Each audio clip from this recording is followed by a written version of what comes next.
காளியாகி கூடலே வாழுடன் அமுதம் கடைந்து கொடிய அசுராலை மயக்கிவிட்டு வாழும் தேவர்களுக்கு அமுதம் கொடுத்து மனதிலே செய்தார் சோபனம் சோபனம் வேதனை கொண்டாமல் வாசுகி எங்கும் விஷத்தை கத்தியது மழையும் கேட்க தொடங்கி மனமேவி போட துவங்கினார்கள்.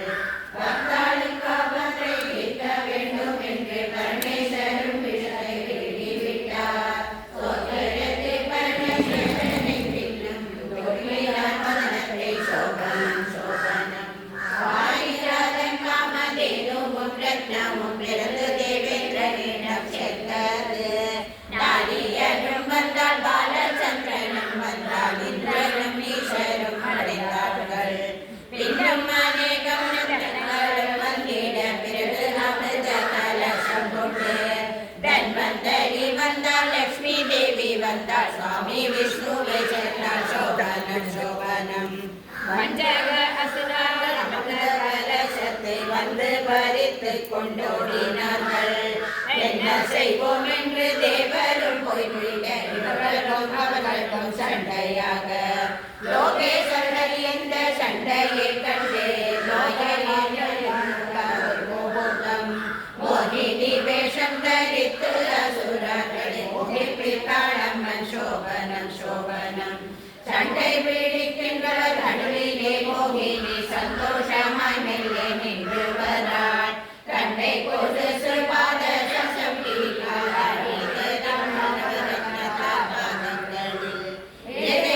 பட்டுடன் மேகலாபரணமும் புறத்தில் கட்டி இடையில் அரவிக்கையுடன் மாற்றில் கொத்துவடம் இறங்கும் கைவளையுடன் சோபனம் சோபனம் மாதளம் பட்டு போல் உதடு கனிவாயும் மதனம் இல்லை போல் வடிவங்களும் காலே குண்டலத்துடன் மூக்கு நத்து ஜொலிக்க கருங்குழலால் பின்ன கட்டி மின்ன நெருத்து வருகின்ற மோகினியை கண்டு தானவன் சண்டையை நிறுத்திவிட்டு அறிவள் என்று சுற்றி வந்த அசுரர் அமுதத்தை மறந்தார்கள் சோபனம் சோபனம் அப்போ மோகினி சொல்வாள் அசுரர்களுடனே கைமான்களே மேலும் சண்டையானால் இப்போது கையில் தந்தால் அமிர்தத்தை எல்லா தேவர்கள் கொடுத்து கொஞ்சம் கலசம் உங்கள் முன்னே தான் வரும் நிச்சயம் காரியம் என்று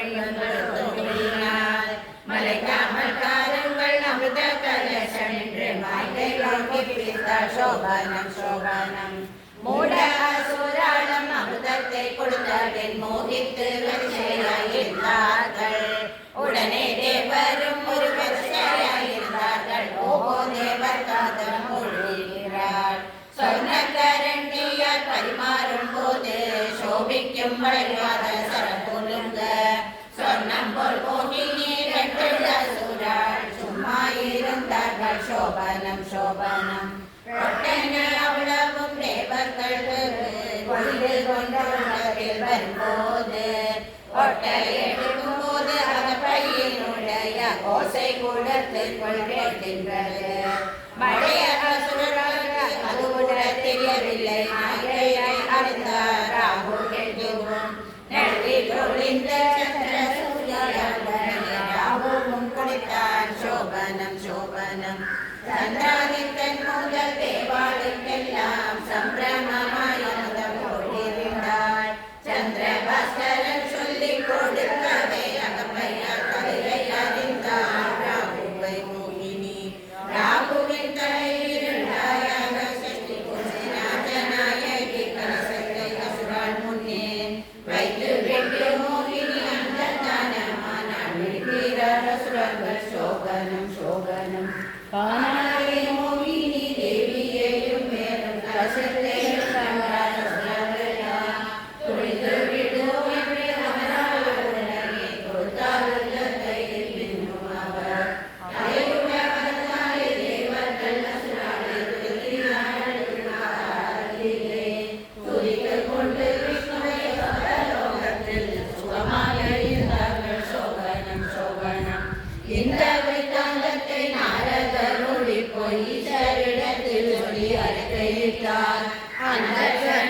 சிவன் சீராதி கரையில் வந்து விஷ்ணுவுடன் வாக்குரைப்பார். லோகமாயையாம் ரூபம் எடுத்தியாம் உதரம் என்றதை காட்டும் என்றார். ஆகட்டும் என்று விஷ்ணு சிவனை விட்டு அந்தர்தானமான சோபனம் சோபனம் உமையின் பதியை சுற்றி பார்க்கும் போது உஜாயிடத்தில் அதிரூபமான மோகமாம் பெண்கோடி அழகாக பந்தாடி கொண்டிருந்தார். கண்டவுடன் சிவன் உமையை விட்டோடி போய் கட்டி பிடித்தார் செய்தார்.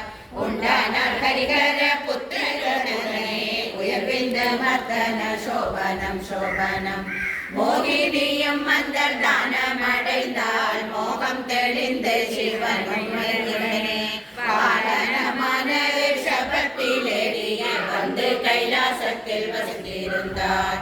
முன்னே பிரம்மாவை ரட்சிக்க வந்தானே முதலாவது அந்த அவதாரம்.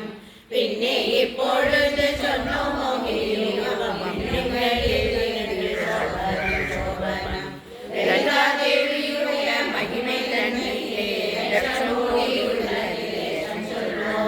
கேளும் பக்தியுடன் கேட்டவர்க்கு மங்களம் வீட்டும் நிச்சயம் சந்தேகமில்லை.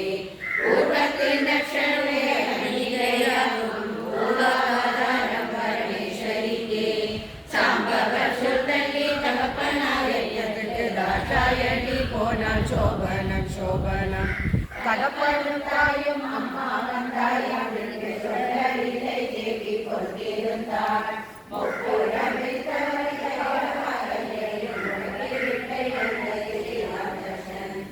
ஈசன் பாகத்தை முடக்கினார் தேவி விசையாய தீயிலே மறைந்து பார்வதியாக வேறே அவர் இருந்தார். சோபனம் சோபனம் இதை கேட்டு ஈசனும் தட்சன் கதை விட்டு வந்து இமயகி கடத்தினரை முன்னே வடமூலத்தை யோக தவசிருந்தார். பர்வதராஜரும் நாரதர் சொல்லாலே பார்வதி ருத்ராணி என்றறிந்து பார்வதி தேவியை தகப்பனாரி சந்தை பணிவிடை செய்வித்தார். சோபனம் சோபனம் சுவாமி இப்படியாக தவம் செய்யும் போது தாரகாசுரன் உண்டானார். சுவாமியின் பிள்ளைகள் நாமல் ஒருவரால் சாவில்லை இவர்களுக்கு வசதினாலே தாருகாசுரனடி பொறுக்காமல் தேவர்கள் சுவாமி முன்